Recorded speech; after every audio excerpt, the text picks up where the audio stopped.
right? And what makes up a DAO. This is a conversation that Web3 is having right now. So it's not like there is some kind of like definitive DAO, what a DAO is. There's certainly a lot of excitement about it, primarily for this reason, because, democracy and governance, is really kind of crap right now, especially because of Web 2.0. So that's why there's a lot of enthusiasm. But, governance is a really important part of this. And this is really what is being deliberated. How does governance really affect a DAO? And the crypto community went in with a lot of, I believe they were just assumptions around like voting and governance tokens and things like that. But all of these things, they're running into issues and problems, right? And there's a lot of criticisms about DAOs in general. I really want to find people who are highly critical of DAOs and what they're doing or what they can do. That would really be great to talk to them. But this is kind of where we're coming in. We're coming in the picture at this point in DAO. And we're basically kind of like, the way I look at it is identifying something inside of DAOs that is one, universal, but two, that we're really going to kind of define and kind of bring out, because we're providing solutions to what a lot of critics are facing, I believe. So one, it direct action. Because direct action means something very specific. And I think direct action is very important to what DAOs can do as a function. But direct action is, getting from essentially a concept to a result in the quickest, most efficient amount of time possible. We've already talked about adhocracy, right? The idea of using adhocracy to quickly scale governance as it's necessary, depending upon the project. So these are all things that we're kind of really, these aren't new concepts. Direct action, these are much older concepts. Adhocracy comes from the 70s. But these are things that can naturally really function very strongly inside of a decentralized autonomous organization. But this, and I believe that direct action is really, that's the function of what all DAOs are doing or reaching for or trying to do, because they're getting to some kind of action really quickly without all the bureaucracy of finance in some form, at the very least. So it's not like we're saying, hey, decentralized autonomous organization is not what a DAO is. No, we're saying that a decentralized autonomous organization is also a direct action organization. And it's just a way to distribute efficiency really quickly and measurable. That's all. I mean, that's a DAO in and of itself is very simple. And groups have been building, together shared purposes for a very long time. So it's, DAO is just making this very easy for us to do, right? Like Web3 gives us a new way to kind of create a group structure really quickly, incredibly efficiency, as opposed to everything else that we've had up until this point, right? Which is, you can form a company, you can form a nonprofit, you can have a street gang, right? Whatever it is, there's all these different ways people can huddle together in groups and do something. So a DAO is just a new way to huddle together and do something, right? Without these previous things. So that's the very basics. That's all it is. And this is just a way to do it better than we've ever done before. So a direct action organization as a DAO structure. All right. So what are those efficiencies? If let's say you want to start a company or a nonprofit, I mean, oh my God, there's so much burden around all those things. And it's a lot of the people on this call have been on those burdens with me for many, many years. It's so hard, right? To build a company and to get it funded, all these things. So a DAO is just a way to do this very quickly, because you just need to get a digital wallet and connect. And that's it. That's a very easy thing to do. It's almost like, posting on social media, just connecting with a digital wallet. And because the way DAOs are working, it's, people are able to connect with a digital wallet around purpose. People naturally are already connected around purpose, right? There's a hurricane. Everyone the next day will have a purpose. Let's send money to this area. Let's send support. People we already can galvanize around a purpose very easily. We don't need to be connected to do that. But the purpose can be anything. The digital wallet is just a way to have everyone with a shared purpose be connected to an individual wallet. That's like ultimately that's what a DAO enables people to do. And the digital wallet itself is where people are fully autonomous. So like a digital wallet is the really important feature in the DAO, like this the digital wallet, because that is what gives everyone their autonomy, their freedom, not the DAO.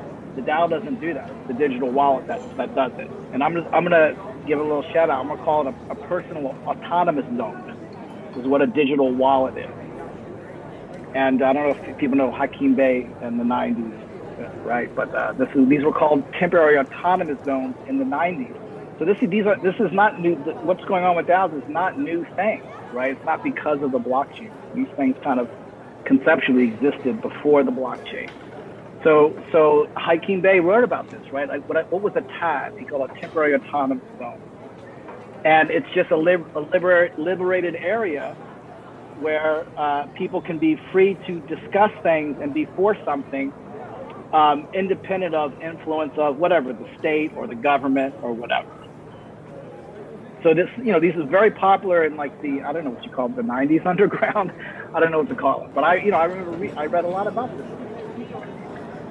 Right, so this is he was a poet, Hakim Bey, if anyone wants to look him up. But temporary autonomous zone was a thing, and they were thought to be very fleeting, right? Like you had to be like an autonomous zone was that moment where, and people on this call, by the way, at Friendships, we've experienced TAZ, right? Like the Pick Me Up Cafe, it was an example of a TAZ, right? It was just wow, this like incredible like dynamic like exchange and activity going on, very creative, but they disappear, right? And you don't know, like it's hard to like you can't predict what a TAZ is. But a wallet is a personal autonomous zone. I'm just going to call it a PAS, or a passport, right? Why not? It's already called a passport. So this is a permanent. This enables a permanent autonomous zone to be created by a community, right? So that's kind of cool. But the purpose, right, of the community is what's collective, right? So the wallet is the individual, whatever, freedom. And people have different reasons why they want digital wallets, right? Some are, whatever, like anarchists, whatever. But it's, there's many different reasons to have a digital wallet. But the purpose, right, that's a collective purpose. That's something everyone shares in common. They have a wallet for whatever their own individual reasons, but the purpose is collective. And this is where DAOs are very interesting, because I look at this as a new way to kind of resolve a lot of struggles between individualism and like collectivism, right? So right now in governance and in societies are behind probably ultimately all kind of debates around government and politics, is because some forms of organization favor individualism and some forms of governance favor collectivism, because there's, those are two different kind of often competing things. So DAOs actually, I think, can present a way for individual concerns and freedoms and collective purpose to actually work collaboratively without having to compete in a governance system, like ideologically. And I think that where we see any types of governance, doesn't matter, right? Website governance, state governance, it doesn't matter. The more inefficient they are, the more competition that will be, I believe, right, will be created between people who have more individualistic kind of ideals and people who have more collective ideals. I think those are always kind of like pitted against each other. So what the potential, right, is for a DAO, right, to really kind of resolve those things, so everyone kind of wins. That's why I think DAOs are phenomenal. But this is kind of the easy part, though. Forming a DAO is easy. Having a purpose and forming a DAO is like one of the easiest things to do. It's like, let's create a Facebook group. It's not hard to form a DAO. That's the easy part. What the step that we're at is we're deliberating what is considered the tricky part, the hard problem of it. And the hard problem of it is in funding and governance. Just like any group, country, nation, right, corporation, it's the same problem. How do we get funded, and who makes decisions, and who has like the ability to make those decisions? And this is what Web3, broadly speaking, is having a conversation about right now, right? And this is kind of what comes up, obviously, in our conversations, and it should. Hey, like, how is this DAO going to like make decisions, govern itself? Where's the money going to come from? All that stuff. And right now, there's different DAOs have different kinds of approaches to this problem. So we have our own approach to this problem. So this is where our description of a DAO is going to get very kind of, specific to how we are approaching it. But all DAOs rely on voting for both governance and profit incentives. So this is something actually I personally do not like about what's happening with DAOs. This is my own, I personally predict that all of those models in DAOs will fail. So any DAOs that are using any type of voting for governance or profit incentive will ultimately fail. And only because, I've done, everyone here on this call knows about IQ. So just voting itself is inherently flawed. It's not like the DAOs are inherently flawed or the blockchain is inherently flawed, right? It's voting. It creates a competition. And once you introduce that competition, you can't take that competition back. So if the DAO has the opportunity to have this kind of nice whole system governance and you introduce a competition into it, it's like you don't have a competition on a boat, right? There's a captain of the boat, and the boat has a competition about who's running the boat. That boat's not going to be doing so well in a boat race. So that is why I think voting ultimately will prove to be disappointing. But voting is automatically assumed. We just assume that that's what makes democracy, and that's not what makes democracy. And this is probably something might raise a lot of questions or even issues. But when I say voting itself is fundamentally flawed, I don't mean participation, right? Like open, everyone has access, everyone has a voice. Yes. Do you use voting to express that voice? No, because voting is, again, it's going to introduce a competition. Anyway, on top of this, can I interject something? Sure. Yeah, so I mean, if people are voting based on the number of tokens they hold, then that's more like people with shares of a stock voting based on how many shares they hold. Yeah. This is one person, one vote. Yeah, but it also means, but think about what a DAO, like to your point, what a DAO is doing. A DAO basically is saying, hey, governance in our DAO is for sale.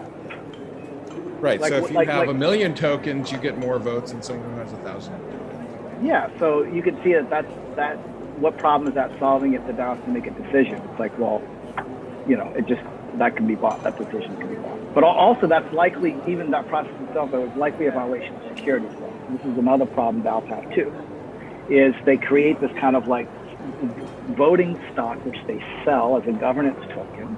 And when they do that, it's more than likely a violation of securities law. And David is on the call. I'm sure he would concur.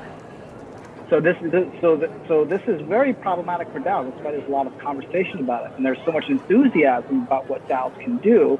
I think it's because they've confused voting as something like direct action, right? Or something like a task. And voting is going to like run counter to those things.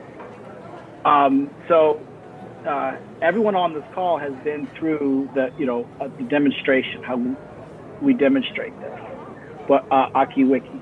But we're going to be able to demonstrate AkiWiki through the DAO, and this is the type of governance. So this is how we are approaching this very kind of like serious problem in DAO structures, like governance.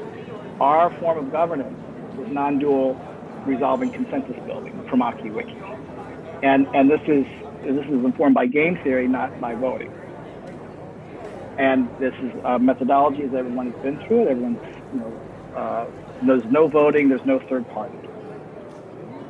So, and additionally, our DAO is not going to fund itself by selling governance to the highest bidder. I mean, that just sounds, you know what I mean? It just sounds like a horrible way to govern something, right? Our DAO funds itself by selling creations. That's how our DAO funds itself. So we govern ourselves by mutually resolving consensus building, and we fund ourselves by selling creation. And these creations are translated into Web3 values through smart contracts, formal copyright, NFT. But that's just what's supporting and distributing our creation. So this is how we're innovating this new thing of copy cake.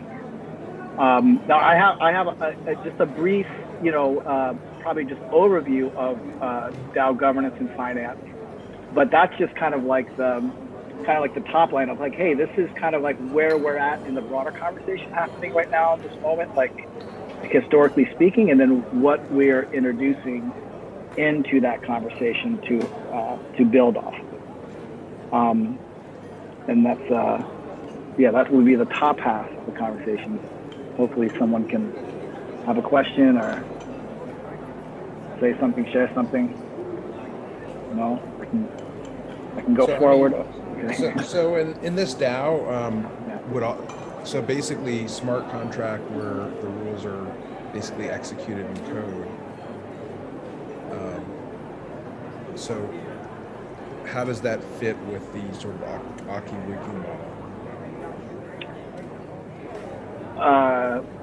Okay, so I just want to clarify two things. So there's our NFT. So our NFT is written on Cardano, and there's the smart contract in that. That has not gone through Aki-Wiki, and that's not what I mean. Just in case you thought it was. Our DAO will be piloting a variation of Aki-Wiki that can inform a smart contract. Now, this is something we have to pilot and we have to build, so we don't have it right now. But but the methodology of Aki-Wiki, right? Of course, I'm always applying it, of course. But this is what we're going to be piloting, and some of the money that we raise are going to be going towards that piloting how you can have essentially a page on a website, have editing permissions assigned to everyone. Actually, this is the next part of the. I'll just go into the next part because this kind of covers it. So now we've already demonstrated that we can do the first part, right? So the second part is we just have to translate onto a smart contract. But this is where we have the NSF grant for too, in Georgetown University. But I'll get to that in a second. So we're a DAO. And there's two essential things, two core problems that DAO has to solve for it to do anything other than just be a waste of everyone's time, right? Is a DAO has to have a kind of governance. It's going to have to make decisions around a shared purpose, right? So it has motivation coming in. There's purpose and there's profit mixed together. What is it going to do? And then how is it going to fund it? So our governance does not require voting, does not require a third party. Our finance is legally compliant copy cake NFT. Our governance, right? All DAO members can participate independent of DAO ownership, stake, or percentage. So for example, like in our offer, Scene 1 NFT is $120, and it's worth actually one share of copy cake in our system, right? So if someone has like one share of copy cake, which is only $120, they can still participate in mutually resolving consensus building inside of our DAO, right? It doesn't matter. They don't have to have a higher percentage or a low percentage. And that one person who just has that one vote, depending upon how well they collaborate and how maybe impressive their ideas are, their concepts are, that one person with just that one vote can still influence the entire studio, entire project. So this is, if we're going to compare how does mutually resolving consensus building work as opposed to voting, the participation is equal, but you can do way more. A vote is a very powerless thing to have. And when you have access to a mutually resolving consensus process, you can be from the smallest percentage of anything, and based on your contribution, based on your insight, based on how well you can explain and communicate it to others, that is what's going to determine how much influence you have, not anything else. So I'd like to propose, right? That's a pretty decent way to have governance, and we're going to be piloting that as a studio. How does the studio function like that? Which is an easier problem than how does like the state of California function like that. But basically, R2, we fund through, I just call it Bay Economics. I'm not going to go too deep into Bay on this call. That would probably have to be its own conversation. But essentially, how we are the Dao is funding itself is through this kind of principle, and our governance is non-dual consensus methodology. So and then from there, we're ready to go. We're ready to go to build on that now. There's further deliberation that's necessary, like the design pathway, the architecture for doing that. That's all very clear. But inside of a DAO, like the way our studio would kind of work, right? So this is a different kind of like a governance. Well, what does that mean? If you're using AkiWiki and there's no voting, but if you remember, there's permissions, right? Permissions get assigned in pairs. So we would use this kind of form of governance to unlock budget for production. So if you have an idea, So if you have an idea and you build consensus around the idea, you show it could be collaborative, more and more budget will be unlocked through this process. Now, we have a long way to go before we get there. I don't want anyone to think that that's around the corner. We will not get a chance to even pilot that, most likely inside of the forming of the DAO, right? The piloting that will probably be after. But that's kind of how this will be working, and I'm going to be researching this. I'm still waiting to hear back from Georgetown, but Georgetown University, right? So they have agreed to be the partner with AkiWiki for the National Science Foundation grant, which is the biggest honor of my life, for sure. But their specialty, this department of Georgetown, is actually the blockchain and smart contracts. So this is where I'm now focusing the partnership with them. I'm still waiting to hear back, right? So they have not signed off on that component of it yet. Focus, say, hey, so we have this form of governance. It's demonstrative, it's pilotable, but now we want this to be written onto a smart contract, inform a smart contract, or vice versa. Have a smart contract inform this. Which for me, I don't think this is going to be a challenge at all, but I'm not a cryptographer, I'm not an engineer or a programmer. We also have another company coming into this, Fotrek, which is a huge research organization. They're also a Cardano partner.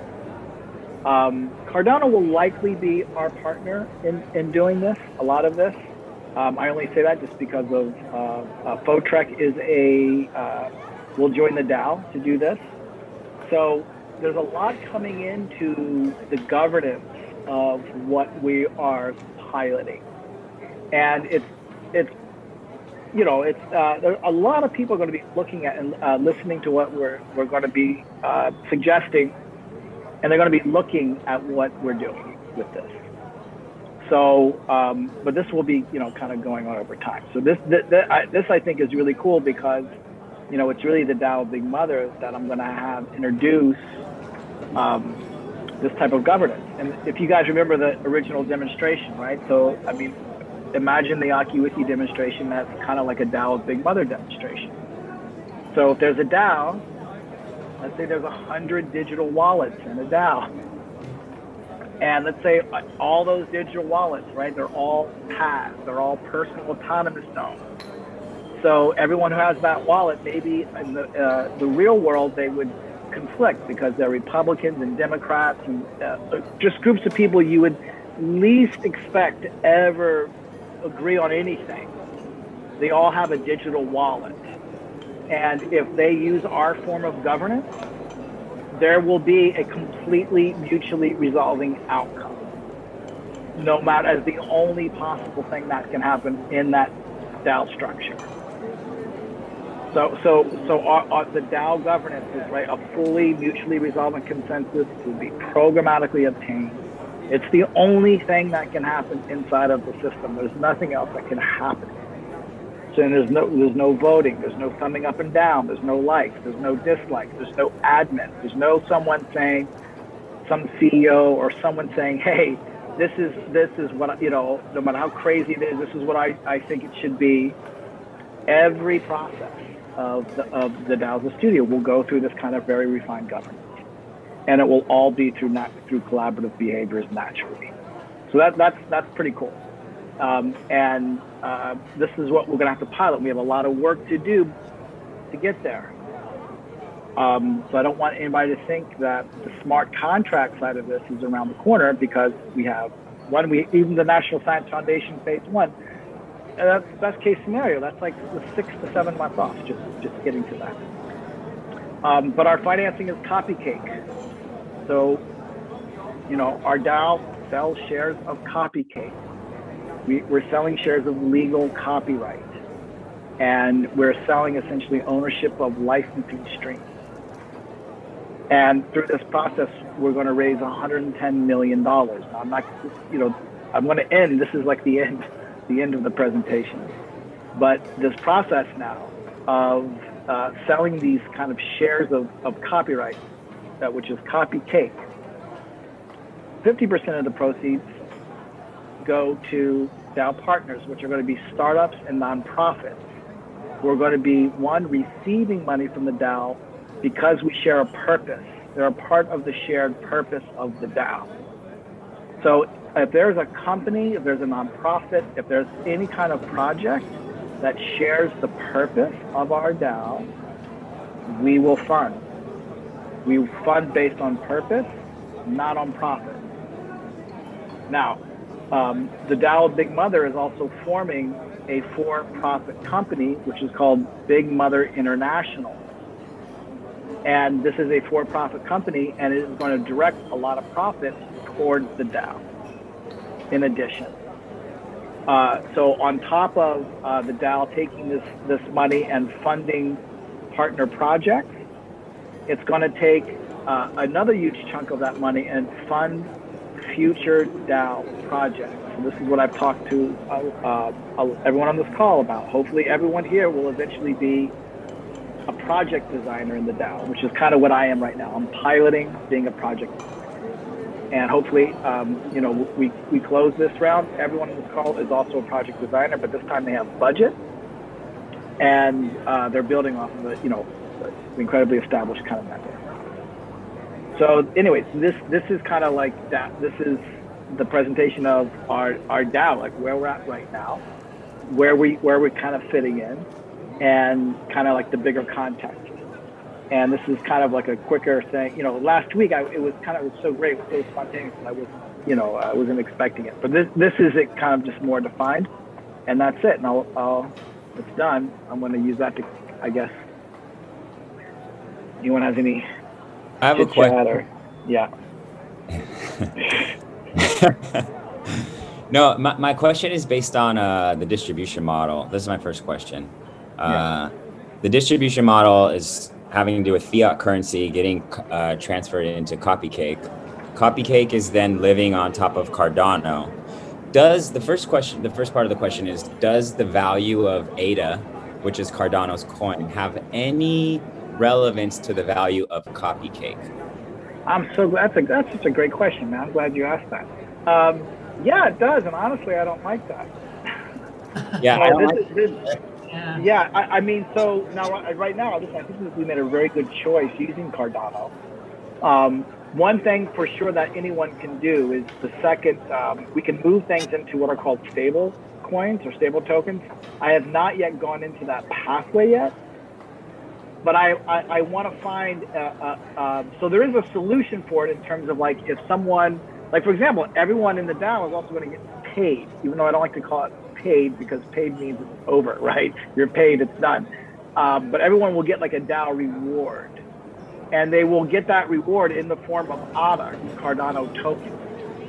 Now, the second you get those tokens, it's easy for you to put them into cash if you want, but you could also move them into a stable. So that's what I'm kind of working on right now is what's the pathway to stablecoin? It's possible. David and I are kind of still going back and forth. I think it might be possible to make copy cake itself a stable coin. Big idea. And yeah, and my thoughts here, if we do that, is so a copy cake, right? So what is copy cake as a token? If we have a token as a service, now it has to cover the U.S. copyright registration fee, which is $25, and that's like immutable. There's nothing to be done about that. So we know, let's say we could do everything for free. At the very least, that token would be $25, no more, no less. Now, anything over $25 is a service fee. So let's just talk about, okay, let's put a $25 service fee on top of the $25 for the U.S. Copyright Office. Because that only covers the U.S. Copyright Office. We can expand this to all kinds of international, national, trademark, but they're not all the same cost and the same thing.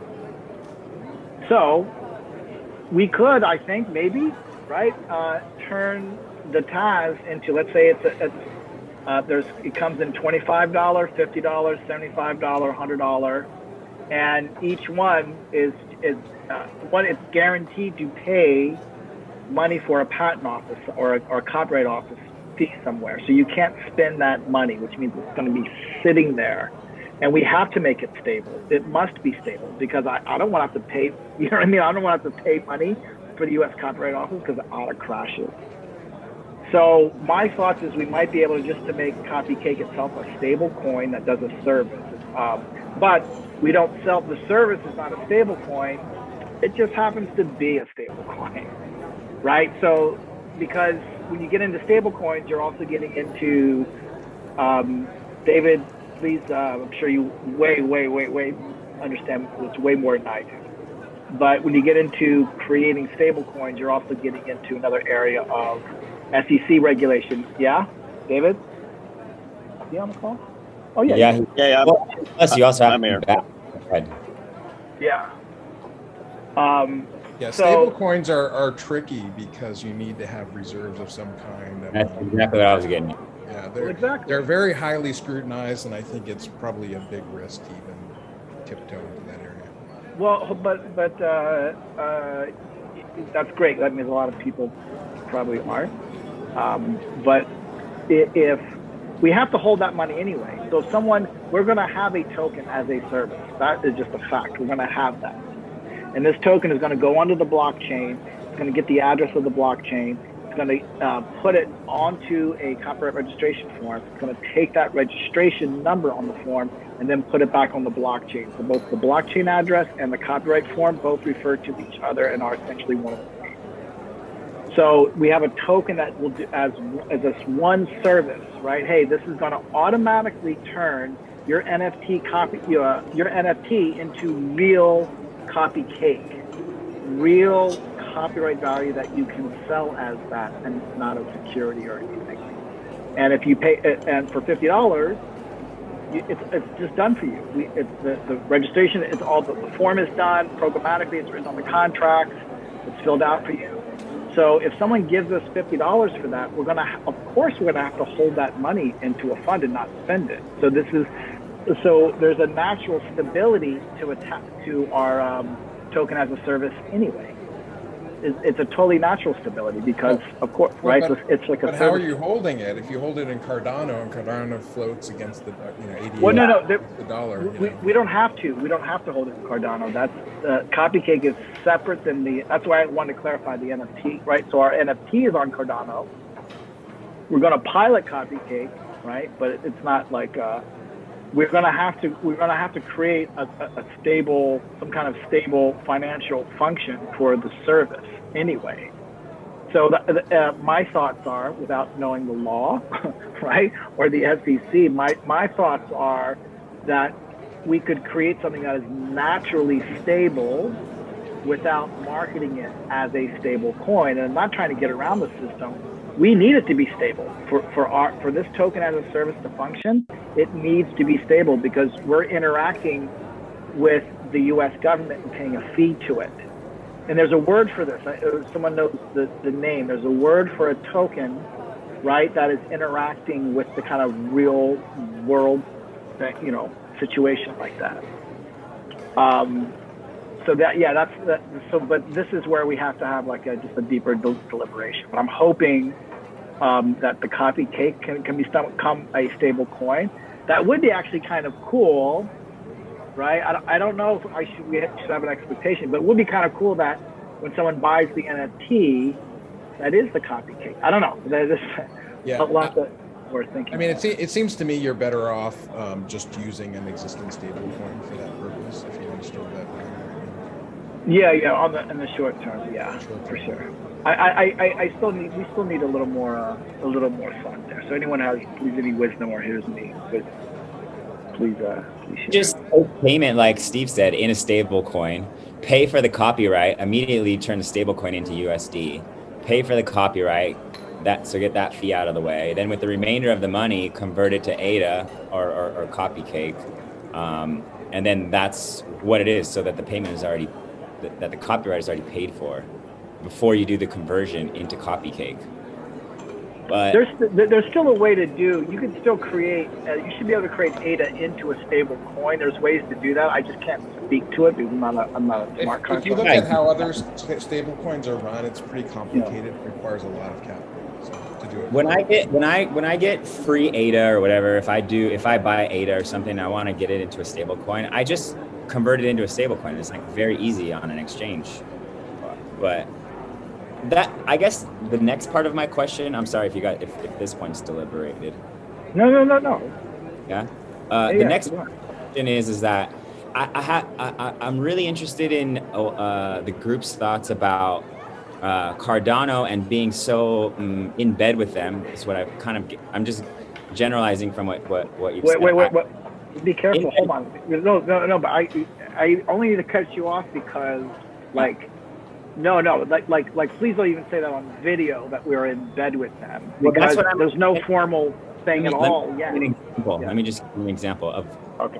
You were saying that the project is being backed by one of their I don't know, partners. What is it? That company? I forgot to write it down. Let me give you. No. Let me just get it up on. Let me get it up on the web. So yeah, I just want to make sure there's full understanding. So there isn't. I don't want to certainly spread. Also, these are companies too, right? Like right.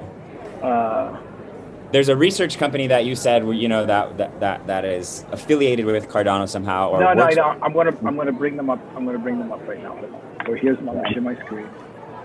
And then using Cardano as the blockchain, and those two statements that you said are the reasons why I said Fotrek. So Fotrek, this research company, using Cardano as the blockchain, I'm making that equivalent to being in bed with Cardano. That's what I mean. Okay, I know, but that's just saying that's just horrible. Please, that's just horrible language, right? It doesn't.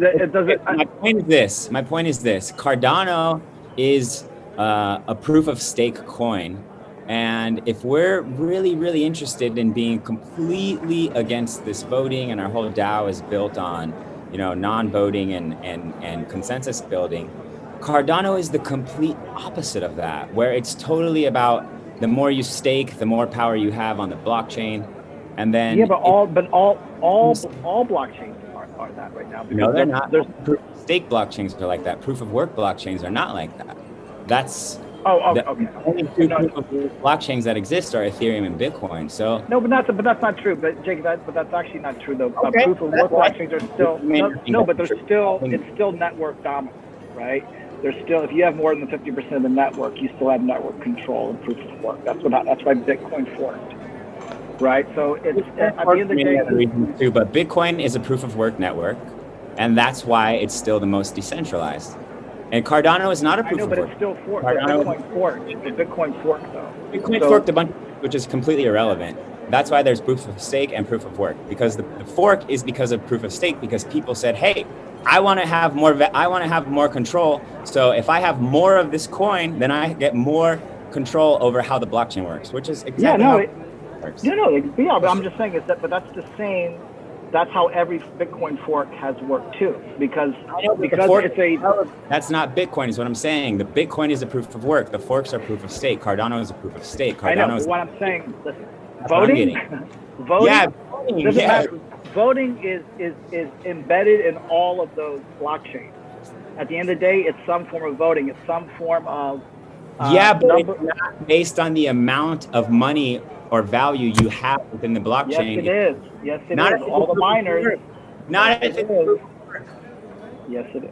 Because the miners set the miners who have most of the stake in those networks set the protocols to determine that in the first place. And if they want to change it, they just need 50% of the network to change it. So if 50% of the network decides, which this has already happened. This has already happened in proof of work systems. More than 50% of the network decides to take Bitcoin in another area. And that's why you have people like Craig Wright and all those other crowds doing Bitcoin in their area. They just create a different blockchain with the similar technology and they start from zero. No, I know, but the decision to do that is who controls more than 50% of all the mining. So who is ever doing. But that's fine. Now those miners are no longer mining Bitcoin. Now they're mining Litecoin or Bitcoin Cash. So it doesn't have anything to do with Bitcoin. Do you know what I mean? It doesn't matter. What I'm saying is right now for governance, everything needs a form of governance. Everything. Proof of work, it still needs a decision. Decisions can be made. I'm talking about. It's not decentralized because if you are, it's not really. It's completely way more decentralized than proof of stake. Yes, it is. Proof of stake, if I have 1 million Cardano coins, I have 1 million more. I have 1 million. I know, but okay. Is 1 million times more valuable. It's it's a completely different concept than the miners themselves. So if you are a proof of work, I know, I'm just telling you, it plays out in a different way, but it's still voting. Is what I'm saying. It's still a form of voting. Cardano, so all blockchains are interested in possible solutions to this problem because it raises problems for all of them in some way. The reason why Bitcoin was able to change protocols and create segregated witness was because more than 50% of that network wanted to do that, and therefore they had the ability to create that choice, to create that fork. That's all I'm saying. The fork is irrelevant because there's still Bitcoin. That's what we're not. Cardano, it's the same thing. No, if you're disagreeing that a form of voting is not inherent in all decentralized networks, yes, we disagree there. And I'm very clear about where I'm saying voting is applied in both proof of work networks and proof of stake networks. Okay, then it's applied in different ways. You're making my point even more valid. If a decentralized autonomous organization, Big Mother DAO specifically, is not based on voting consensus, then why the hell are we using any voting style blockchain? Well, because one, there is no blockchain for mutually resolving consensus building, right? That doesn't even exist. Two, the whole point is to have something like AkiWiki interact with any type of blockchain if they want it. If people want to apply mutually resolving governance, doesn't matter if it's proof of stake or proof of work. I don't know. I can't know possibly all those pathways and how all the individual nuanced ways all those little things work. But they will be able to essentially have a consensus building process in the form of a written conversation on the internet and form a smart contract and vice versa. They'll have that option to do that. That's what we're valuable to have. They're not competitive. Cardano, that's the whole point, is Cardano will likely fund a lot of this research because they would want to use that. So that's what I'm saying, is it's not like the discussions that I am aware of in the blockchain, because these people have come to me, they have said, hey, AkiWiki would be incredibly helpful in blockchain communities of all types, right? So they would be interested in it. It wouldn't be competitive. So do you think do you have an opinion on whether it's more valuable to be using a proof of work coin or a proof of stake coin? Okay, I want to just clarify that I am, in spite of my speech, I do not consider myself a blockchain expert in any way. So if you're asking me what's better, please don't expect a definitive answer to come from me. It sounds to me, it makes sense that, especially right now with energy consumption, that proof of stake is a much more efficient way to do it. Right, but please don't. Like, I don't want to present myself as I have like Steve probably has. It'll be interesting to see when Ethereum switches over to proof of stake. See how that goes out. I know, that's why I haven't staked any of my Ethereum in this, because I never think it's going to happen. And I Well, feel it may bad. not. It's been delayed. It's just sort of going off into the future. And yeah, I have some Yeah. stuff, not a lot. People have millions of dollars staked and they're all locked up that they can't trade. And I'm like, I don't know what you guys are going to do. But That's certainly a risk for not a big return. But, people are willing to do it to help lead that transition. You see how quickly we're newly minted crypto experts, Dao community, right? Just like that. Well, anyway, that's why I just want to clarify, because I am very fascinated with decentralized networks, not because of the blockchain, but because of Bucky Fuller, because they don't that design principle does not come from the blockchain. Bucky Fuller is probably the originator of those design principles, decentralized distributed networks, and what requires them and what they need and all that kind of stuff. So blockchain, right? Sometimes they just try to solve all problems with a hammer, right? And you don't always even need a blockchain to do a lot of this stuff. Anyway, but this is Fotrek, right? So this is Fotrek has come into this because of the SBIR grant with the NSF, National Science Foundation. So I'm going to be working with them on the grant, but also developing and researching AkiWiki outside of that. Fotrek, their specialty is machine intelligence and governance and systems, right? So they work with Cardano because they're doing research into governance issues with Cardano as we speak. So Kendrick, the CEO, right? He came to me with genuine interest and enthusiasm for the potential of mutually resolving governance. So it's been easy to get attention for AkiWiki from that community, right? So I wasn't expecting that, but we have an innovation there in that world, which is going to be really cool. So, but this is what he does. He tests complex systems, agent-based modeling. And Cardano, he will have him research things on the blockchain and how all those things work and stuff. But he's a mathematician and scientist, pretty top level guy. Anyway, that's the where we're at with the blockchain stuff, right? Like our relationship with the blockchain is really because of AkiWiki and its potential to inform a smart contract. And that's where my expertise stops.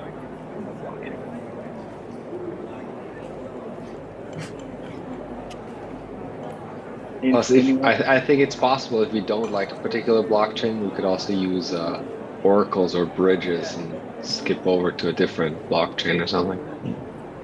I mean, the thing is, Vincent, like, I feel when it comes to the engineering side, I don't know enough to know, right? So I wish Jacob joined the call.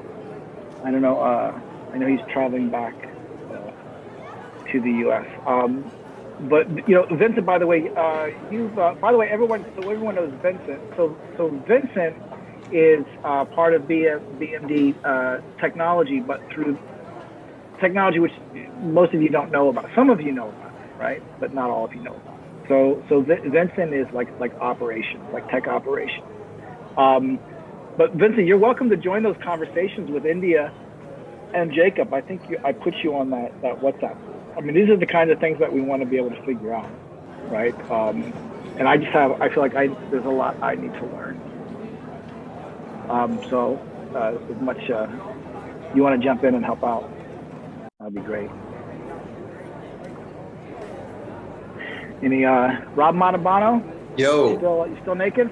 Yeah, I'm clothed in the fact that I have a hat on, but listen, I'm keeping my mouth shut because I'm listening, and the more that I listen, the more I have to wear my hat because I don't want to be scratching my hair out. There are so many things that I'm curious about, and getting away from all the technical side and the governance side. How do we create? What's our first creation? Aside from AkiWiki, aside from CopyCake, these are tools that you've invented, initiated, created. Yeah, but those aren't. Don't confuse those. Those are DAO. AkiWiki is a DAO partner, right? Like Paul Rudish is a DAO partner, and there's not really a difference in the partnership, right? The contributions are different, but AkiWiki is just a DAO partner. AkiWiki is going to pilot something with the DAO community that will become part of the DAO. Yeah. But that's don't get. And this is I know where we left off last time, and I think this is confusing, and I probably need to work on better language here. But DAO partners get funded by the DAO, but the DAO creates projects, right? Yeah. Like where we would create, like let's say a movie. Let's say you use that as an example. We would create a movie, and then we would sell tickets to that movie, but all of the ticket sales would go to fund these DAO partners, which would be companies, and they take that money and do whatever they need to for their own purposes, because their purpose and the purpose of the DAO would be the same.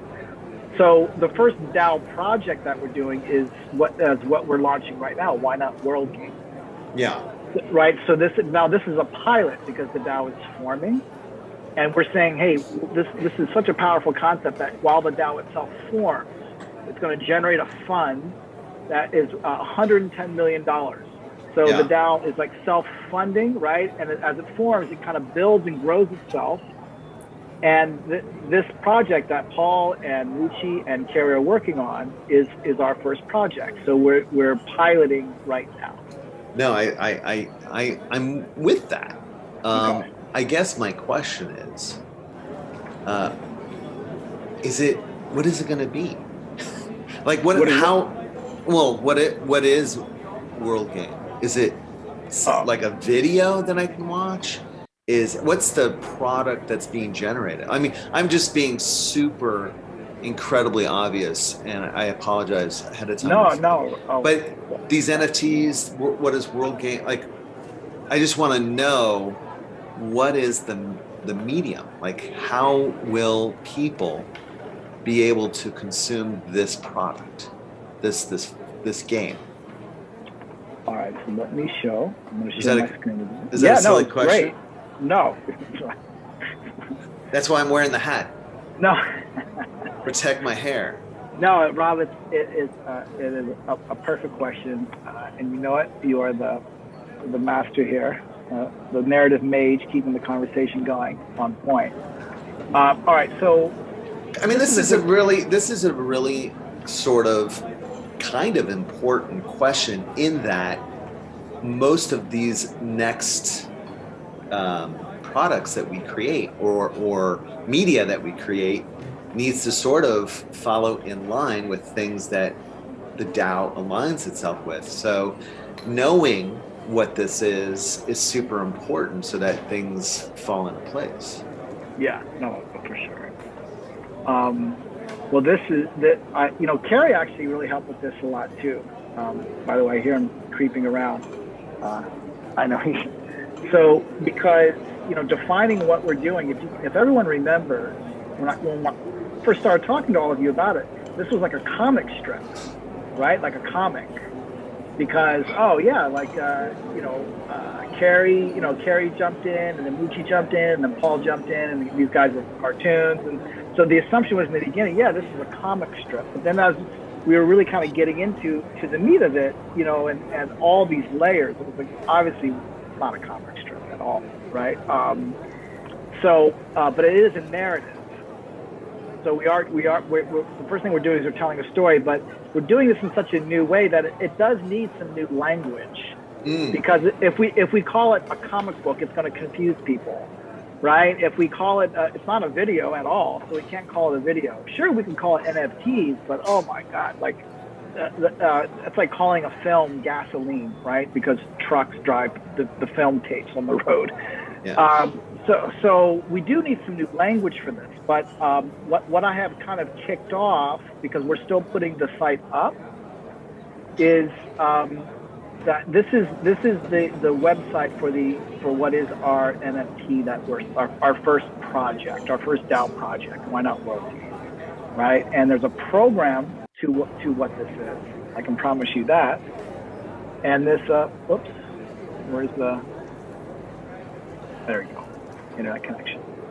And we will be driving a lot of audience to this.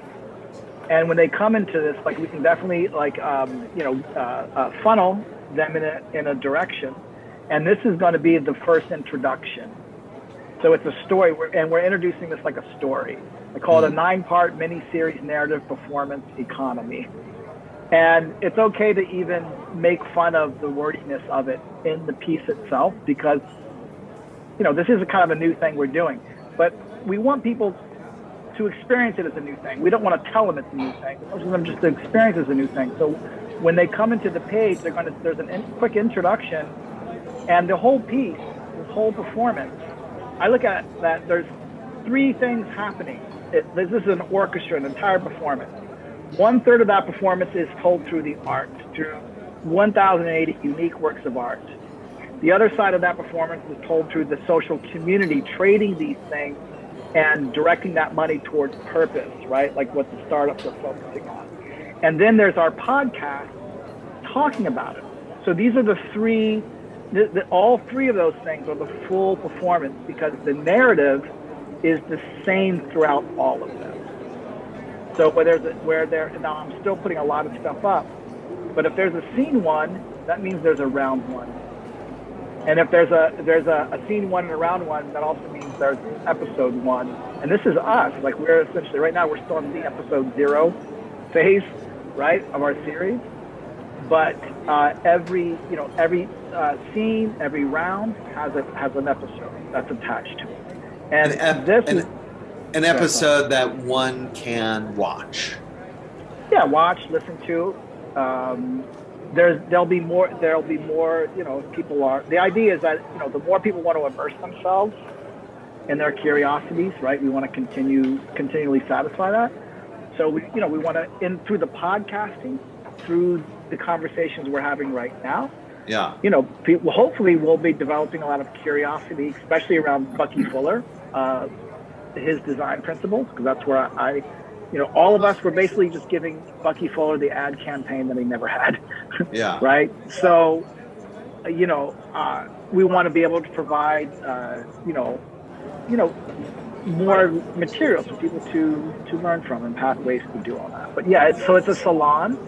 Part of the performance is a salon. Hey, someone has me on the volume somewhere, and I'm getting an echo. But when people come into it, they're going to come into the art first. So right now we just have Act 1 up, because we're still working on Act 2 and 3. So this is an amalgam of multiple different types of media. Yeah. It's not something that to consume in one sitting. It is Correct. A salon. It is NFTs. It's a whole host of media that essentially sort of introduces the concept of Buckminster Fuller's world game. On top of, right? So it's a whole world that will ultimately, right, hopefully convert people to share the same purpose, right? Because, and this is just where it goes back to our Dao. So define Bucky, yes, but also learn about AkiWiki. But this is entertainment. Oh yeah, exactly. I see inside. And because it's entertainment, and this is one of the first sort of, it's our initial offering. The compelling reason why we want to dive into this is that all of this media keeps our interest intact. We're invested, we're involved, but you're saying that it is new, and I agree with you. I've never sort of consumed anything that's a 9-part series that's part podcasts, part NFTs, art and stuff, without something that I'm getting in return. What do you hope that the audience gets? Is that, and this is new. This is totally new. Yeah. This isn't right. You know what I mean? This isn't a movie where they walk out, feeling like, I'm refreshed, I feel great, my problems are behind me. Or this isn't a podcast where they can, make dinner and listen to this. Maybe it is, right? But Yeah. I'm just trying to latch on to what this is, how it will be consumed, and what are the audience expectations of participating. Such a great question. What I look at the whole performance as, I think there's a name for it, immersive media. Mm-hmm. So it's and people will have different things that they're attracted to, but basically, like any type of interest or curiosity, there's a whole world for someone to immerse themselves in. I think the first thing that we would like people to take away is that the world's in a serious mess, but there's also some pretty serious, very real, very practical solutions, and there's a lot of reasons to have hope. And not just hope, but there's a lot of things that we can actually do right now. I think that right now there's a lot of confusion and chaos and misinformation out there, and I think that's the first thing that we can give to people is, I think that will be incredible. I think two generations have forgotten about Bucky Fuller, Gen Z and millennials. I think Gen X, has familiarity with him. I'm not saying it. But so the first thing we want to lead that is I really want to turn Bucky Fuller into a meme. Yeah. Because the idea is we want, the second takeaway is, can we create a lot of Bucky Fullers?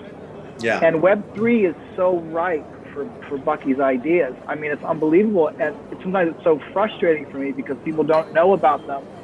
And also, like, everything that we've been talking about on this stuff, I learned it all from Bucky. So then there's people. I'm not the smartest brick in the wall by any means. There's people way smarter than me, especially like in Web3, that I think will run with these concepts and ideas way more than I can think of, way more than anyone on podcast can think of, right? So that's the second thing. And of course, too, but we do also, our takeaway is, hey, we have a business plan. We have action. This is a direct action organization. We're not here to just entertain. We are doing this because this is the quickest way to affect change around Web 2.0. This is the quickest way that we can actually start replacing Web 2.0 and distribute, funding where we need to, scaling governance where we need to. This is the quickest way to do it. The quickest way to do it. It just so happens to be that the quickest way to do it is so fucking cool, right? It's so much fun. We have great creators involved, right? Great thinkers like mathematicians. I just showed you about Fotrek. Yeah. So that's and we're going to set people. What is their takeaway? Well, only 1,080 people will be able to own our NFTs because those are roles that are available in our DAO right now. So that everyone is going to be able to get an NFT. Unfortunately, that's just how scarcity works. Yeah. But so I put a lot of thinking into that because there's such a story here, right? I think explain this more like a mini series, like a Web3 multimedia mini series. Yeah. Because we are generally going to be going through something together. We're generally going to be exploring these concepts. We generally have something very rare right now, which I've never been in this position in my life, right? So, and we're going to be confronting whatever the reality of that will be, right? Mistakes, positive things. And I think that because of Bucky, right? Because we are centering this around Bucky's message, which is essentially non-political. I think it's like, going back to Taz, or those temporary autonomous zones. Like, we need to have this space where that's not influenced by this political back and forth divisive conversation happening. It's horrible. Ram, just quick question, just following up on what I was asking. Is there any linear narrative component to this? Yeah. Yeah. I wish, it's better that I don't, because that will spoil the surprise because we're launching soon. But because you only see Act 1, and even though the screen you're looking at is incomplete, look at it like this. So this is the page, right? Why not World Game? There's going to be some cool little text here for some context of the story. But look, think of these as cartoon panels. And Bucky is basically on the internet in 2022, and he's having a conversation with the internet. And each panel is addressing his reaction and what's going on in the conversation. And this conversation escalates. Now, you only see Act 1 of this escalating conversation with Bucky Fuller on the internet. But he died in 1984. So this is this conversation, and the conversation that Bucky Fuller is having is mirrored by the conversation our podcast is going to be having. And then the conversation that Bucky Fuller is having on the internet and the conversation that's being mirrored by our podcast. Why is it 9 episodes? Why is it 9 scenes? Because in AkiWiki, in governance, there's 9. Remember the 9 narrative arcs. So, I'm just having Bucky literally just kind of represent the 9 narrative arcs that kind of we use to organize governance, bringing out the story of it, mirroring it in the podcast, and voila. That's kind of how it'll work. Okay. Is there, and again, I apologize because I'm grasping the understanding of how this new sort of narrative media is functioning.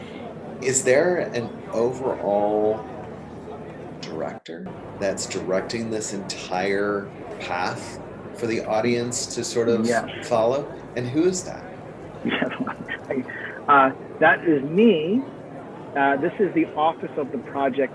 So remember this term, the project designer. Office of the project designer. The office of the project designer will be the new term that people that will in the future create their own content will hold that hat. Correct. Right. So and they will then direct their own sort of project in a similar manner. Yeah, exactly. And a similar manner with the platform and tools and budget. So by the way, I'm not sure if office of the project designer is the best word. But I felt like, if there's a film, there's producers and directors, and sometimes depending upon the film, right, the producer or the director could be more or less influential or not, or creative or not. There's all these different kinds of variables. But because our studio is going to be essentially relying on a smart contract and all these kinds of things, there's offices, and there's a project designer is someone who can essentially account for all the variables of the project. There's the creative variables, but there's also the distribution variables, and it has to it has to do things, and there's commerce involved. So it's the whole picture. That's what a project means. Project designer is like the whole picture. That could be one person, that could be 3 people, but that's what I'm piloting. Remember I said last week. So the idea is that, because I'm already having fun, that I make it look so good. It looks so good to be a project designer, because you can, not only can you form budget, but you can decide when you're a project designer and you're essentially raising money, the office can direct where those efficient monies can go when it's on the on the project side.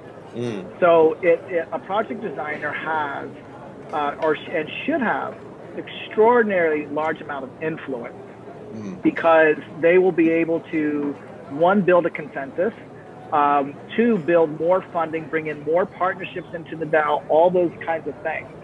So I think I've identified, like, everything that I'm doing. It might not seem that way. Everything I'm doing is I've been following my own kind of formula that I believe can be shared, even have a lot of programmatic components.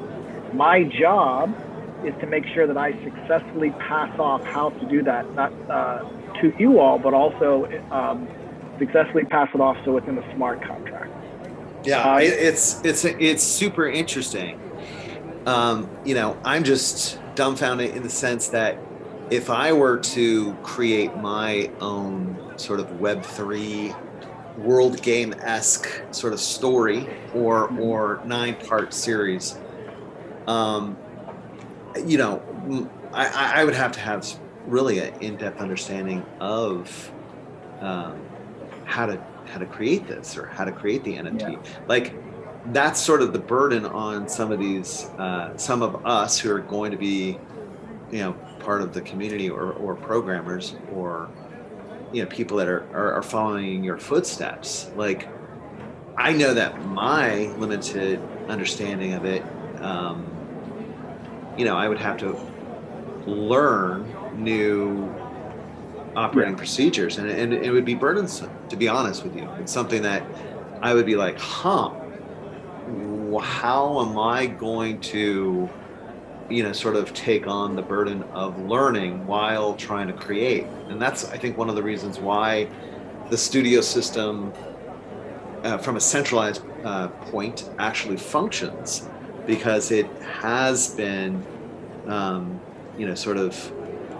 doled out with responsibilities, and there's all these checks and balances, and the creators can worry about creating and not worrying about technologies that they have to sort of or things that they have to perform, that so that's what I'm saying. What or suggesting. No, for sure. No, that's one of the things. Because I got ideas, Ron, but executing them, that would be a whole other, Well, we're all gonna learn. So just I'm learning right along with everyone, right? In terms of, because now we're actually doing something where it's being programmed and we're piloting. So I myself am learning, and by the time we get to the place, Rob, right, where you have a project inside the DAO, you will see a lot more, right? You will, because once I think everyone sees, and you're going to go through this story, you're going to go through it. Everyone on this call has the potential to go through this story that is literally interacting with 9 different types of smart contracts that are, and then wealth is being moved and managed and distributed, right, relative to the conversations we're having through these 9 arcs. So we're going to experience this. We're going to actually see it, how it plays out. And if anyone wanted to duplicate that in their own way for themselves, they could. And I will for sure be able to, let's say, Rob, if you have the, really strong idea, you have to build consensus, right?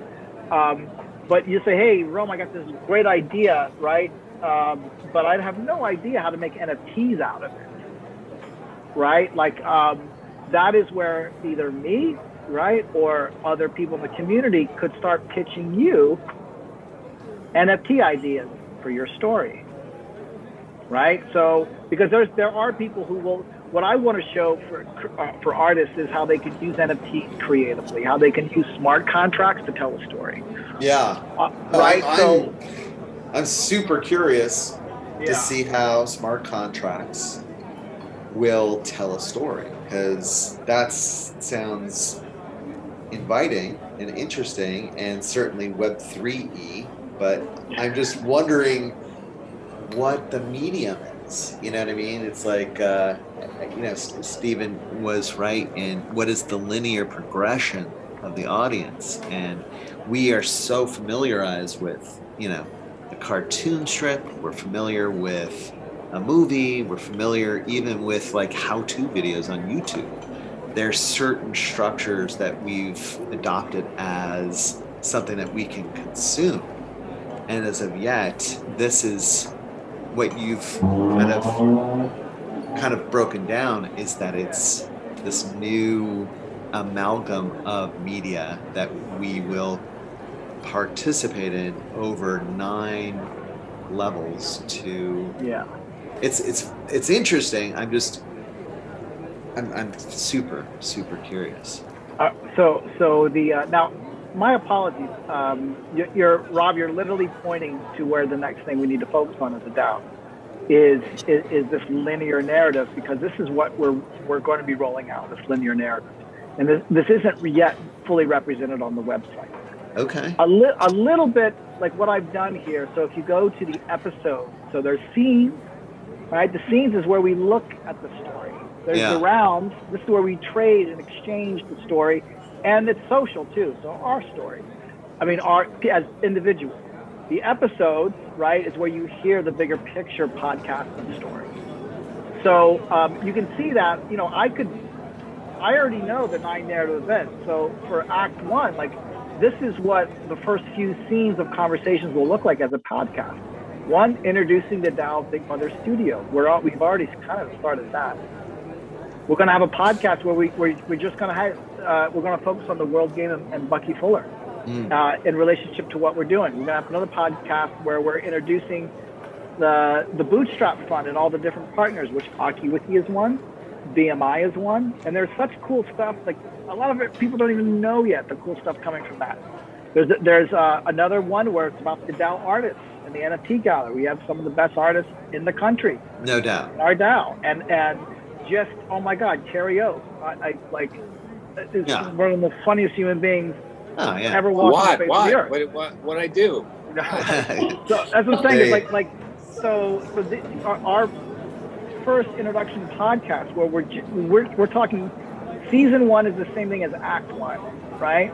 So which means that these are 3 scenes that this is our podcast for Act 1. So we're going to have another podcast about the Bay economics, right? Is it realistic? And I want us to have very critical, very skeptical conversations like we're having now. Is it realistic to think like Bucky Fuller in today's world? Is that a realistic idea, right? Or are we just, wasting our time? So we're also going to be introducing, which no one knows yet, well, not everyone, the attention economy as a replacement to a data economy, right? So we're going to introduce like a pretty high level thing there. We're a little bit far off from that, not that far, but that's why also, YouTube is so successful, is the attention economy. Is that correct? How that functions, YouTube? Well, not just YouTube, but this is ad tech, Web 2.0. Yeah. The internet functions because of really. I'll give you a little blurb, because this is really the only area where I have expertise. By the way, all of ad tech has fueled and powered the internet, and advertising is, I think we're up to now about in the U.S. alone, maybe $200 billion a year total.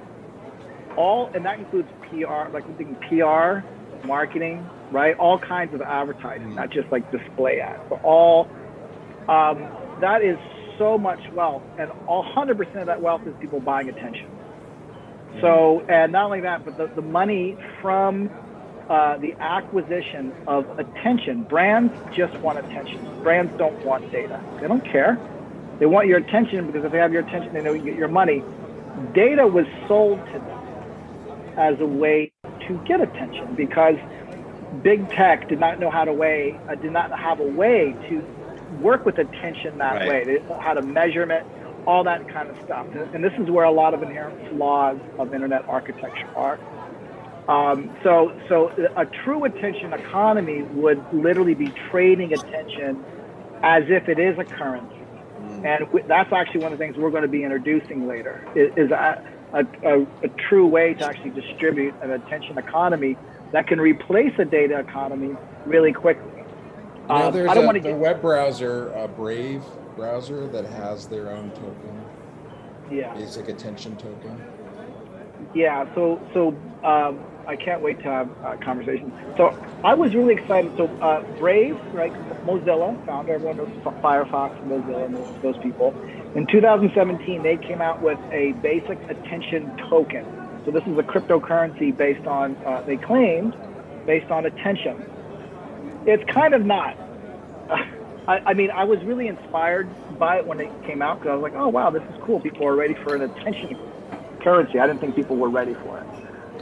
But they don't really have a real way to measure attention, honestly, attention value. And the people behind the project really don't have an understanding of how media marketplaces work and transact and stuff like that. So I think it's like more based on page views for partners. Yeah, it's very, very disappointing.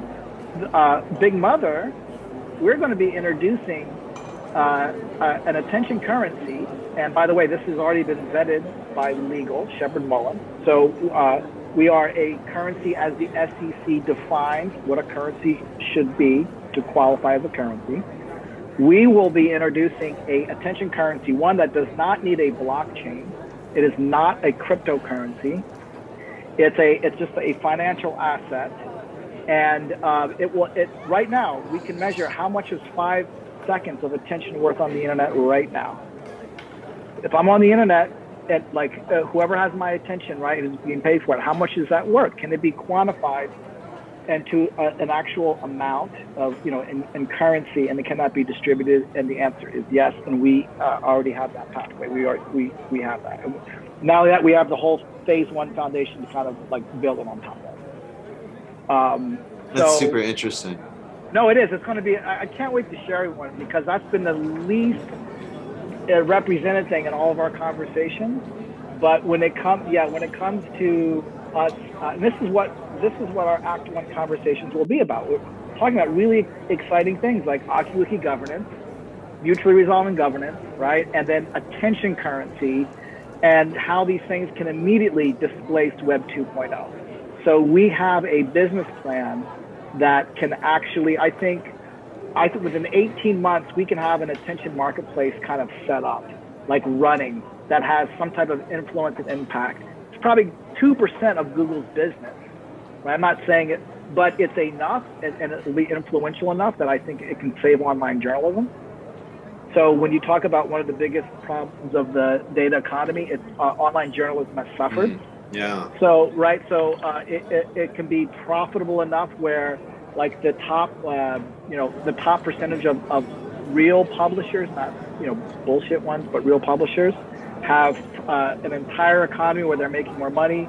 Their audiences are participating. The audiences are the ones responsible for the distribution of the sponsored media. I mean, we can have that within 18 months. That's super interesting. Yeah, that's going to be cool. But baby steps, because it's too overwhelming, right? We're still on copycat, right? Yeah. So we'll get there. We'll get there. I mean, we'll get there in conversations. We're already there, just so everyone knows. We have worked, various people on this call have all, to some degree, right, have close to, I would say, $1 million has really been spent since 2010 overall, right, from investors. So we have put a lot of money into what we're saying. We're years ahead of development on Web3, only because I just made the decision to start designing like Bucky Fuller would.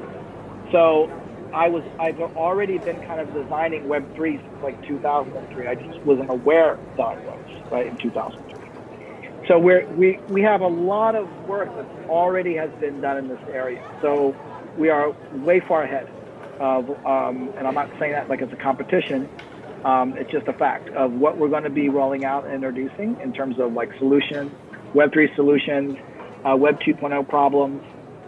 We're very, very, very deep into that journey.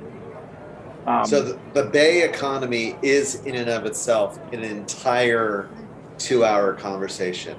I mean, it really can get into like all of that stuff, right? Yeah. Okay. It's interesting. You touch on a lot of sort of things that are happening now in the world, where I know that there's a fund out there going out and buying newspapers in the hopes of essentially controlling them and limiting who reads them.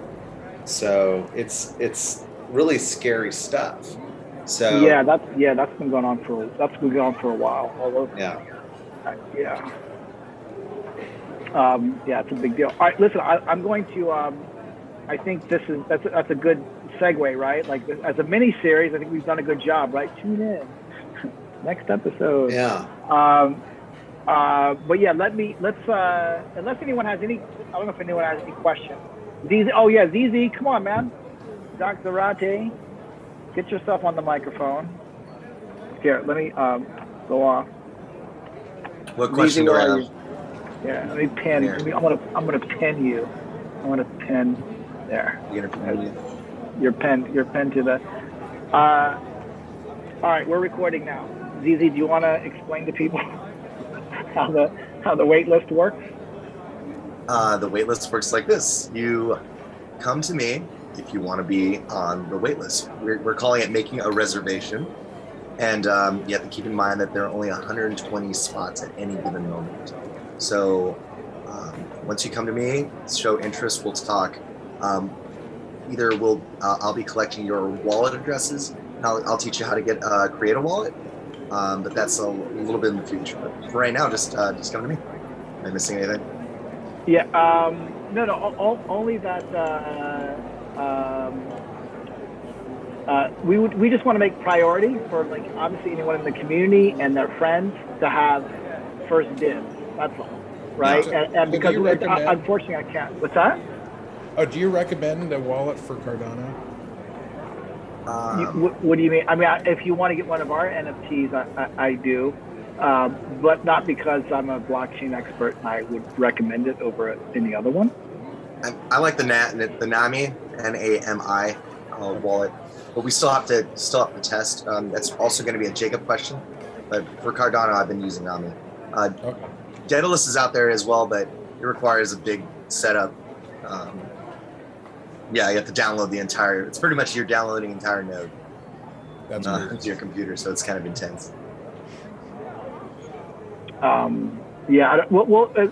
As we get closer to the launch, we'll make sure we'll have a wallet deep dive because everyone's going to have it. Yeah. Yes. Right.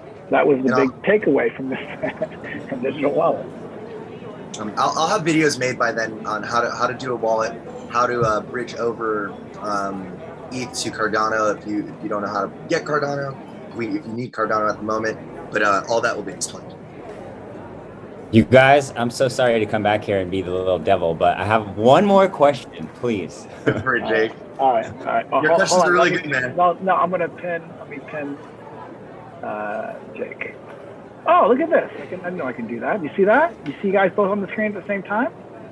No. Oh, is that just me? Okay. I guess I thought I was pinning it for everyone that way. I guess not. Okay. Anyway, it looks nice on my end. You're muted. Jake, you're muted. That's what you did. Oh, sorry. You're muted. Yeah, you're muted. You're muted. Yeah, unmute him. It only gets me asked to unmute. Here. Hold on. Sorry. Let me remove. There we go. Does it work now? Jake, talk. Okay. Let me unmute myself. I got it. I promise. No. You're good. You're good. There you go. I unmute and then somebody mutes me. Okay. So my question is this.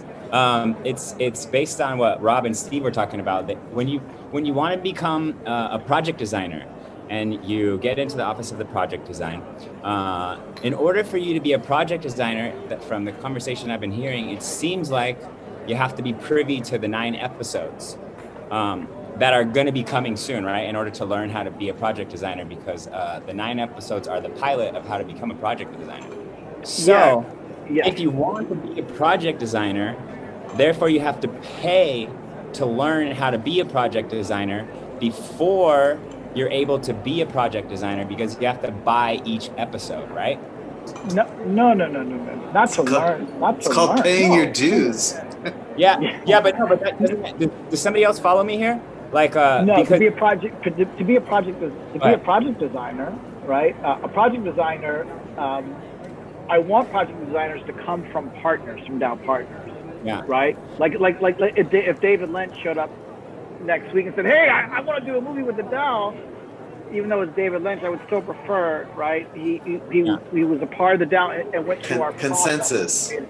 Yeah, exactly. Yeah. So, but what I'm getting at is that in order to learn how to become a project designer from Rome, the pilot project designer, all of Rome's content is behind a paywall, essentially, right? You have to.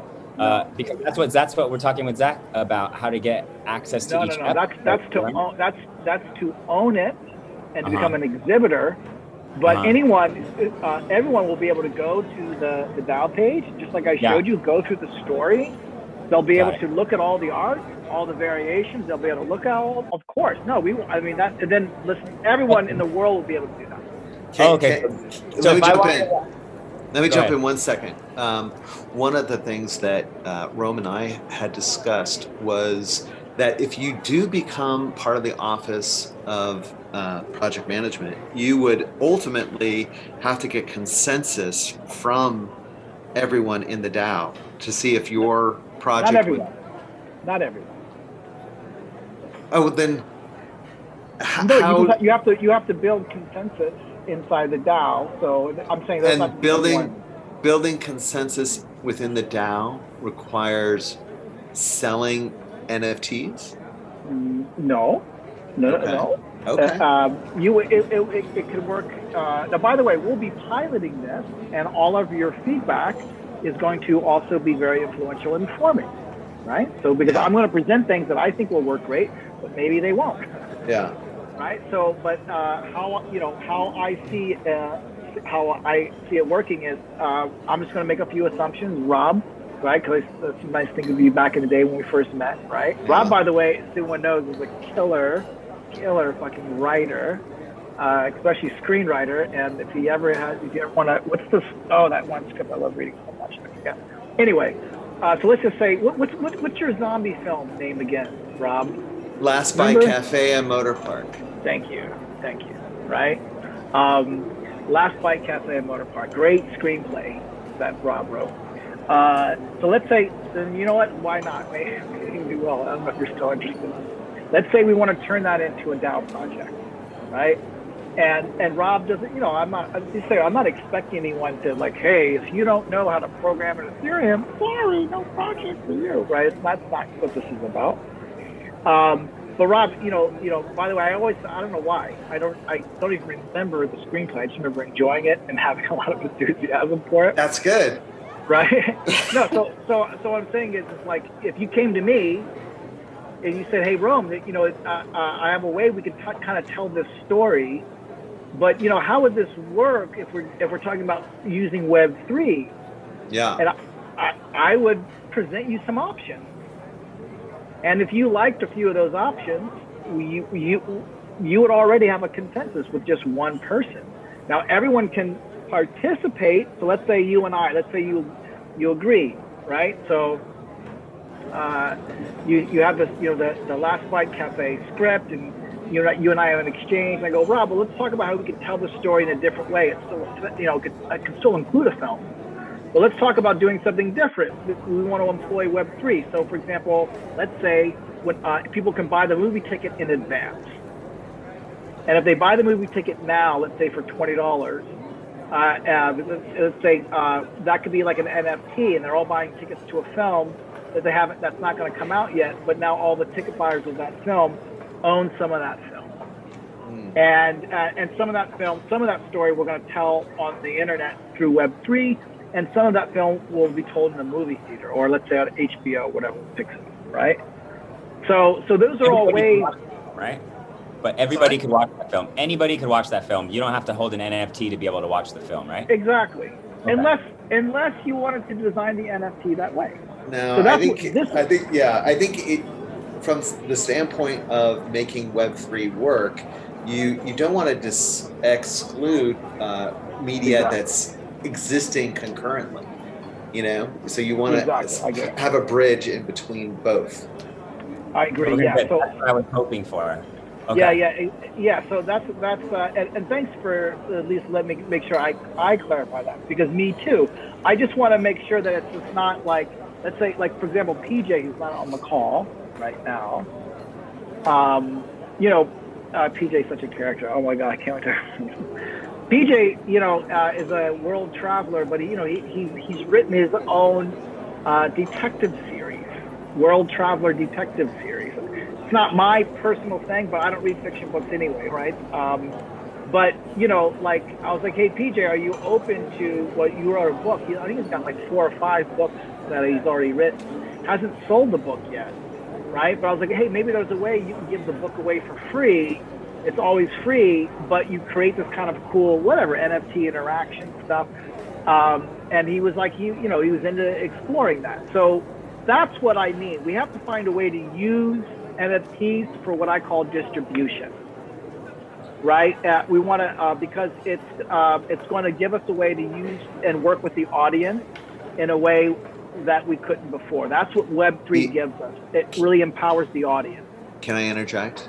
Yes. Jake, what would be fun, to your point, was how do we, as project managers, get some of this media going on Web3?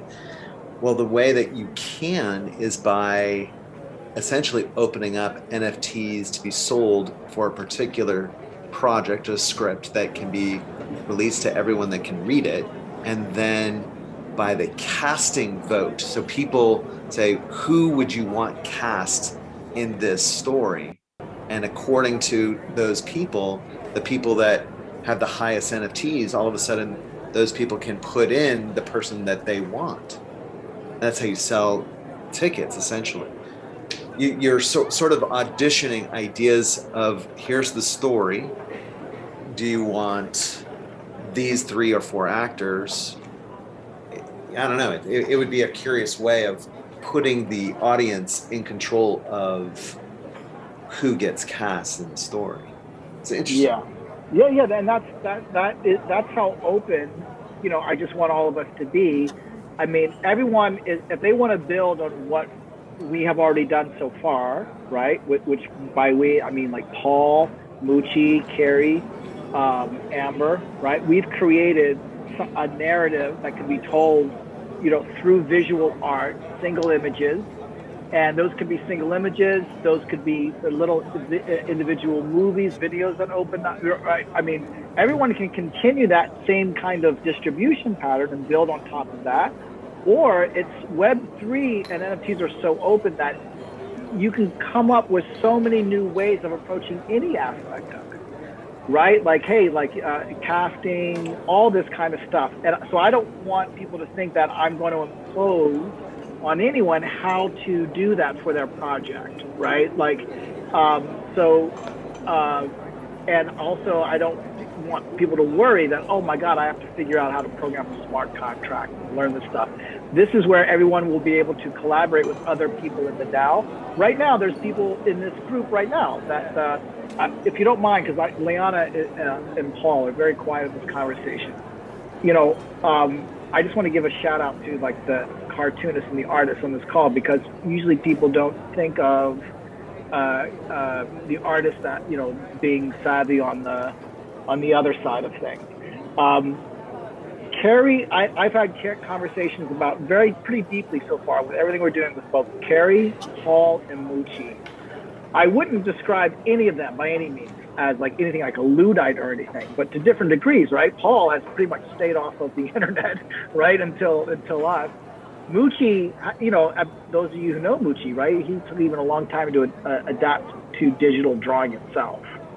Carrie certainly has done the deep dive, but because they're animators, right, and they're dealing with art that is so absurd, that breaks all the laws of physics and is just bizarre absurdity on one hand, but then it's animation, so it has to be mathematically precise. They have some of the best minds I've met in my life. That's why I realized I've kept these friendships for so long, because animators are just so smart. They have a tendency, I think, to be a little bit smarter than I think a lot of creative or artists tend to be, but they also understand things very, very big pictures very, very easily. So even though they might have much experience with NFTs or smart contracts, the idea of being dynamic, telling a story, once they see how a smart contract just sets up a pattern for them, I think those kinds of things will be very kind of easy, right? Just to kind of oh, I get it. This is just another way, right? Just another direction a story can go in. It can just be told this way instead of, in that direction. So everyone's a part of this because you have some type of creativity, right? That's obviously interesting and curious enough to even be here. So I don't think anyone should worry about that. It's not like I got you. Oh, you can't figure out NFT. Sorry. No money for you, right? I have one last question. Yeah. I'm sorry to keep this going. I love it. Go on. I love it. So because you're when you get into the office of the project designer right now, the pilot program, we're using the term consensus building very loosely right now, but it should eventually become a very tight, definitive 2-word meaning that equals AkiWiki, right? I'm not sure if are you asking me a branding question, or I'm not sure. Yeah, no. So for right now, the I get it. Yeah, you get it. Yeah. In the sense that AkiWiki is the one that actually makes the decisions to move forward in the creative movement that the Office of Project Designer wants it to go. So it has to be in alignment.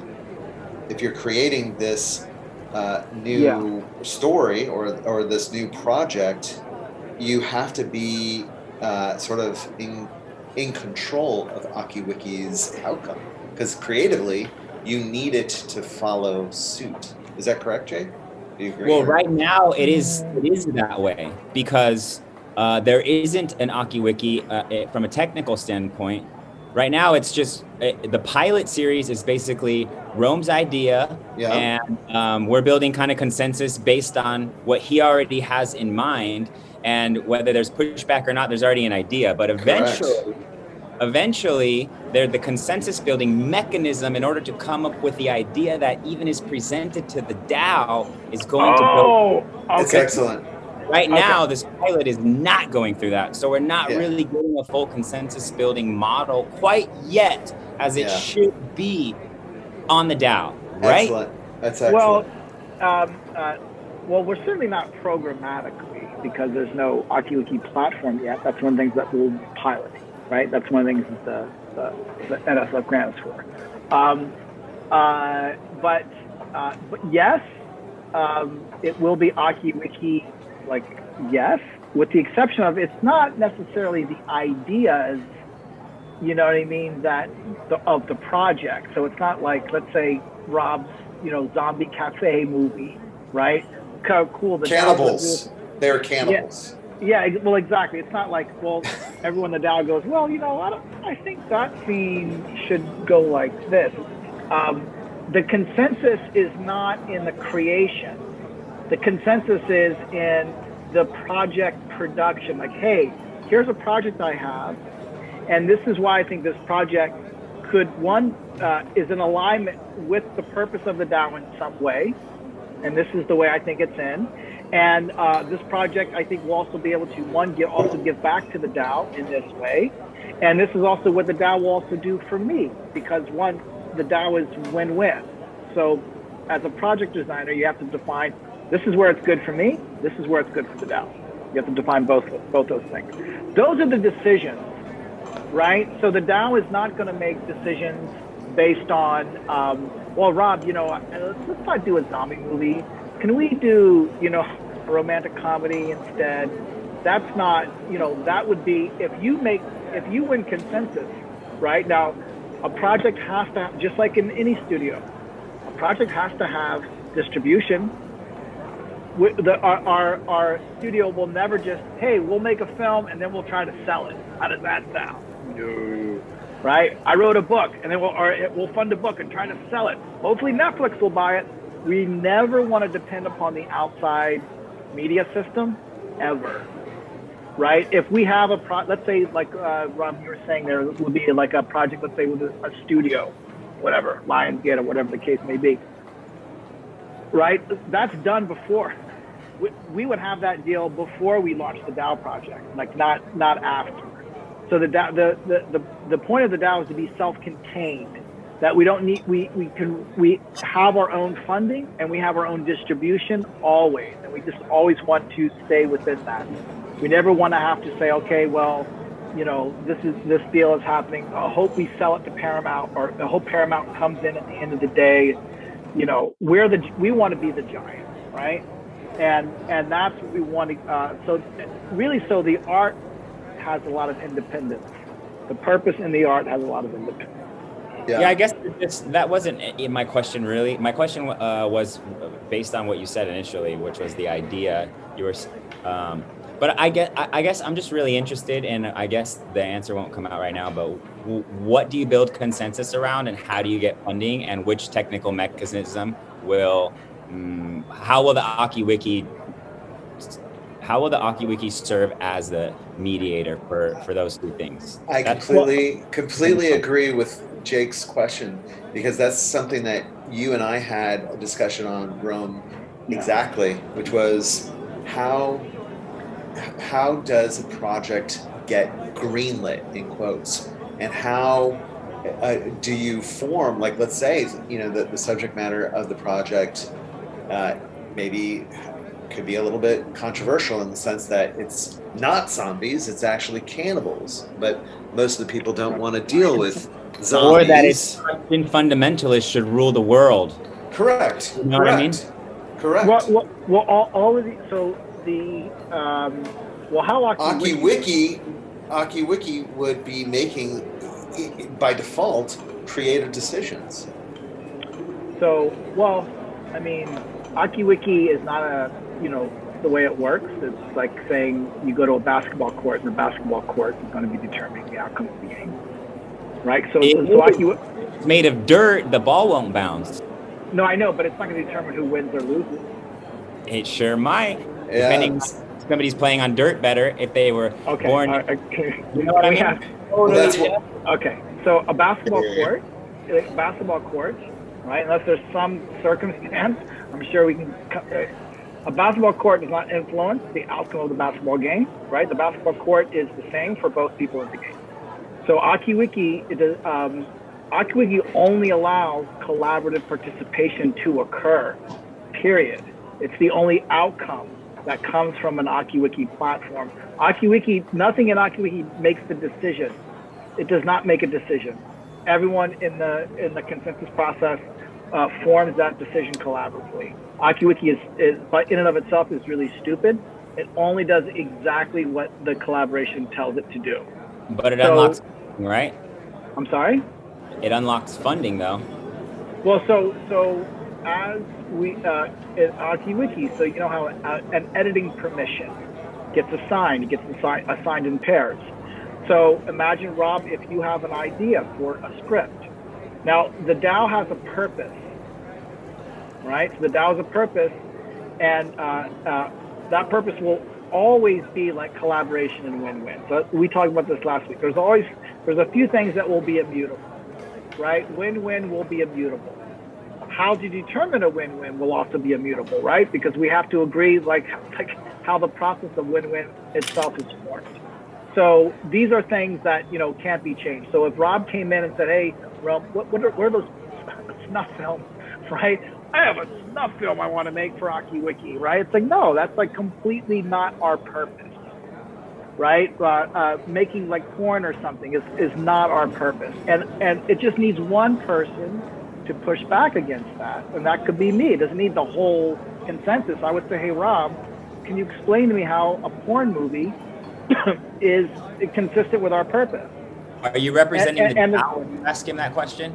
No, I'm representing my own view, and that's what I'm saying. Is like, this is AkiWiki. The DAO does not have any view. It's just all of us. I've been using AkiWiki consensus building. You're able to prevent him from getting funding. You're able to prevent him from creating a video the way he wants to with one vote, which is yours. No, there's no voting. There's no voting. It's your vote. You just said it. Only one person, me. Yeah, but that's not a vote. Let me finish. So the way AkiWiki works, right? I could say, "Rob, can you explain to me how a porn film fulfills the purpose and the principle of AkiWiki?" Now, Rob can give two kinds of answers. First of all, I don't condone porn or snuff films. I know, but just I'm just saying an extreme example, right? Now, Rob can give you one answer. He could say, "Hey, Rome, are you kidding me? Porn is one of the biggest consumptions on the internet today, and the most toxic part of the internet is the porn industry." He'd be right if he said that. He could say, "Hey, Rome, as not only that, the porn side of the internet is the most influential side of the internet, period. And I actually have figured out this way to do," right? I'm just making this up on the fly, right? A way where we can actually confront a lot of this abuse happening and start to clean up that world. And this is why I know. But what I'm saying is, you can make a case. And I could go, "Yeah," or you could say, "Rome, come on, man! I just think it's great. We're gonna get a bunch of coke and a bunch of whatever." No, but what I'm saying is like you would if you had a sincere way to do it. I mean, and it's towards the purpose. You wouldn't make any contradictions. And if it was ridiculous and absurd, and likewise for me, if I said, "Well, Rob, I disagree that that porn is the most influential thing on the internet. There's the facts say otherwise. So I can't just stop it because I don't like it. You and I have a conversation about it. And everyone in the DAO can participate in the exchange that you and I are having. For example, let's say I do try to push back. Now, if I try to, I'm talking about Aki Wiki here. So, which means that if I'm making a statement, I have to, hold myself accountable to the words that I'm using, right? And let's say Leona, she doesn't. Let's say she's not involved with the porn industry either. Of course, want to clarify, she's not involved in these things, but she happens to have a lot of understanding on one little small nuance. And she just says, "Hey, did you know that?" And she weighs in there, and I go, "Oh, right, cool." Now that's just one person who could influence. So this is, Aki Wiki, if we're talking about governance in the studio, it's a deliberation process. And this is, by the way, this is how things already work. I'm not introducing something. I already have built an Aki Wiki consensus with all of you. None of you would be here if it wasn't through an Aki Wiki consensus already. I just don't have a platform to facilitate it. So an Aki Wiki consensus is a natural consensus process. It's not a forced, it's what emerges naturally. Right? So it doesn't force people into things. There's no aha, got you moments where I really got control and you, right? That's just not even, it doesn't even exist. If you can articulate, right, and don't make contradictions, there's no reason why I wouldn't want to fund the project. Or I'm sorry, that was bad language. Why I would not want to join the consensus. But let's say I didn't want to join the consensus, but Jake figured out distribution. See, you only need to build a consensus with me, Rob, if you need me for the project. If you don't need me for the project. If you don't need me for the project, but Jake has the same knowledge that I do, you could build a consensus with Jake. Right? So that's how consensus building works. It's open.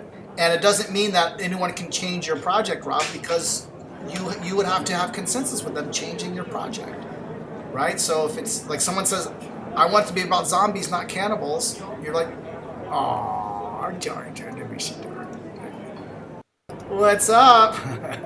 Don't get distracted. He's so cute. He's just... all right. I think... We'll save it for the next one. Yeah. Let's save it for the.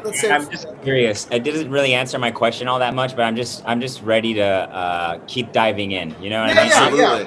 Listen, just so you know, we're. Pretty soon. Right now, we're just talking about it. I don't want people to believe me anyway by talking about it.